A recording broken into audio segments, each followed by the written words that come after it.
ସୀତାରାମ, ସୁଖଦେବ ପ୍ରଧାନ, ଜାନକୀ ଭକ୍ତିପଥକୁ ଆପଣଙ୍କୁ ସ୍ୱାଗତ କରୁଛି। ଆଜି ଆମେ ଜାଣିବା ଆଜ୍ଞା ଅହଙ୍କାର।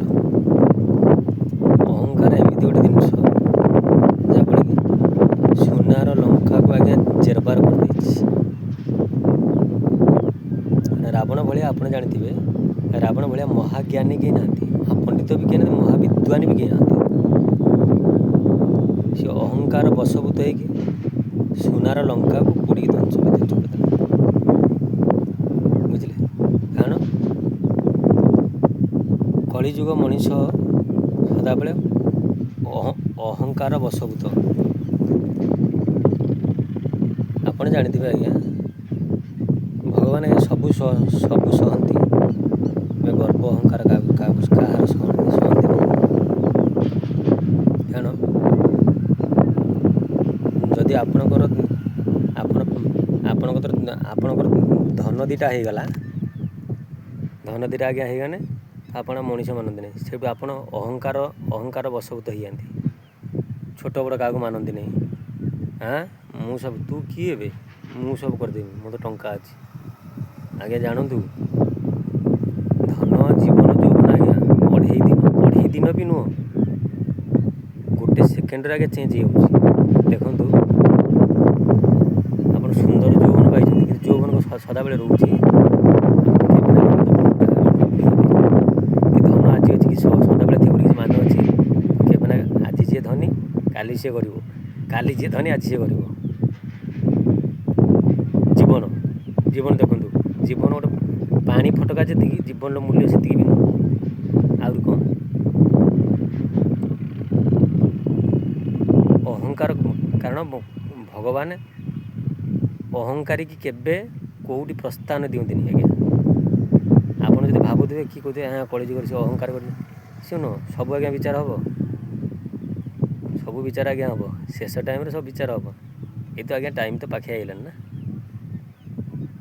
କିଏ ଭକ୍ତ, ଯିଏ ବି ଦୁଃଖ ପାଇକି ଧର୍ମର ଅଛି, ସିଏ ବି ଯିଏ ଅସତ କରିଛି, ସେ ତା ସହିତ କହିବ ନାହିଁ ମୁଁ ଦୁଃଖ ପାଉଛି, ମୁଁ ଅସତ ଗୁଞ୍ଚିବି, ଆଜ୍ଞା ସେଇଠି ଏତେ ପରୀକ୍ଷା ଦେଇ ସେଇଠି ଫେଲ୍ ହେଇଯିବ।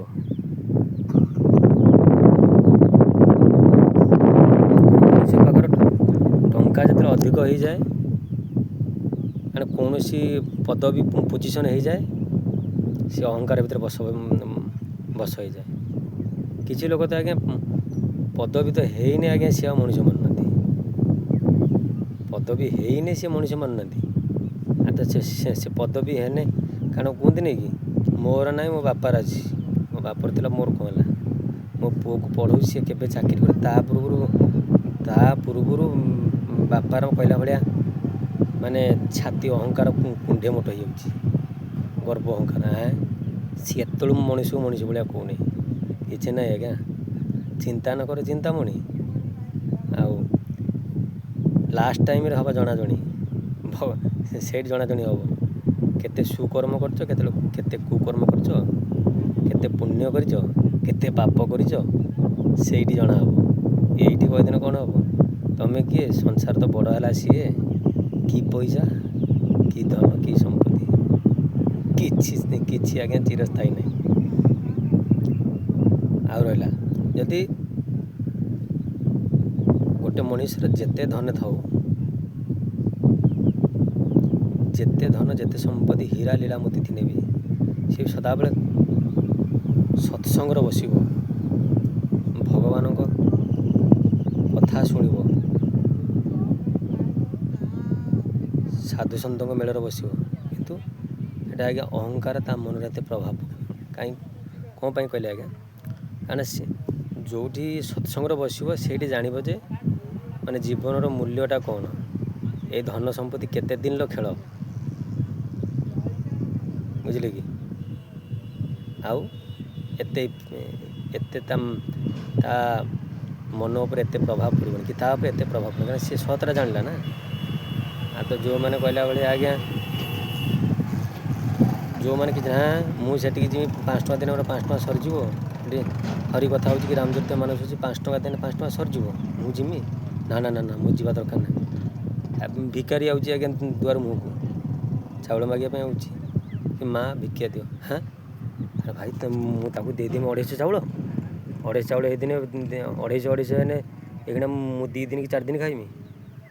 ଆଜ୍ଞା ଜୀବନରେ ସେମିତି କେବେ ଭାବିବେନି ଆଜ୍ଞା।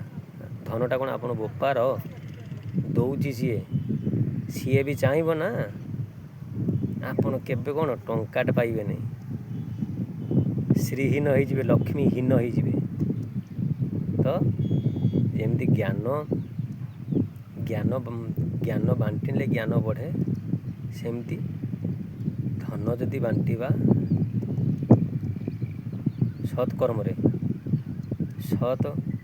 ସତ୍ ଉପଯୋଗ କଲେ ଧନ ବି ବଢ଼ିବ। ବୁଝିଲେ? କାରଣ ଜୀବନଟାକୁ ଆଜ୍ଞା ଜୀବନର ମାନଟା ଆଜ୍ଞା ବୁଝନ୍ତୁ। ଜୀବନ ମାନେ ଆଜ୍ଞା କେବଳ ନୁହେଁ ଆଜ୍ଞା ସଂସାରକୁ ଆସୁଛନ୍ତି, ସଂସାରକୁ ଆଇଛନ୍ତି କି ଖାଲି ଆଜ୍ଞା ଚାକିରି କରିଦେବା, ବାହା ହେଇ ପଡ଼ିବା ଆଉ ପିଲାଛୁଆ କରିଦେବା, ଏତିକି। ଭଗବାନଙ୍କର କର୍ମ କିଛି କରନ୍ତୁ। ଆପଣଙ୍କ କର୍ମ ଭିତରେ ଭଗବାନଙ୍କର କିଛି କର୍ମ କରନ୍ତୁ, ଯାହାଫଳରେ କି ଆପଣ ପୁଣ୍ୟ ଅର୍ଜନ କରିବେ। ଖାଲି କର୍ମ ଖାଲି କୁହନ୍ତି କର୍ମ ହିଁ ଭଗବାନ। ଆପଣ ତ ଆପଣ କର୍ମ କଲେ, ଭଗବାନଙ୍କର କ'ଣ କଲେ? ଆପଣ ଯଦି ଏତେ କର୍ମଦାତା, ସମସ୍ତେ ଯଦି କହୁଛନ୍ତି ତୁମେ କର୍ମ କରୁଛନ୍ତି, ସତ୍ କର୍ମ କରୁଛନ୍ତି, ଆଜ୍ଞା ଆଜି ଏମିତି ମା ବାପ ପିଲା ଛୁଆକୁ ବଡ଼ କରି ବାହାଘର କରି ପିଲାକୁ ଚାକିରି ବାକିରି କରି ଦେଇକି ସିଏ ଆଉ ଆଜି ବୃଦ୍ଧା ଆଶ୍ରମରେ ରୁହନ୍ତି ନାହିଁ, ତାହେଲେ ଆପଣମାନେ କି ସତ୍ କର୍ମ କରୁଛନ୍ତି? କେବେ ପଚାରିଛନ୍ତି ନିଜକୁ? ତ ହରିନାମ ନେଇ ଚାଲନ୍ତୁ, ନାମ ଜପ କରନ୍ତୁ, ରାମ କଥା ଶୁଣନ୍ତୁ, ହରି କଥା ଶୁଣନ୍ତୁ, ସାଧୁ ସନ୍ତଙ୍କ ମେଳରେ ବସନ୍ତୁ।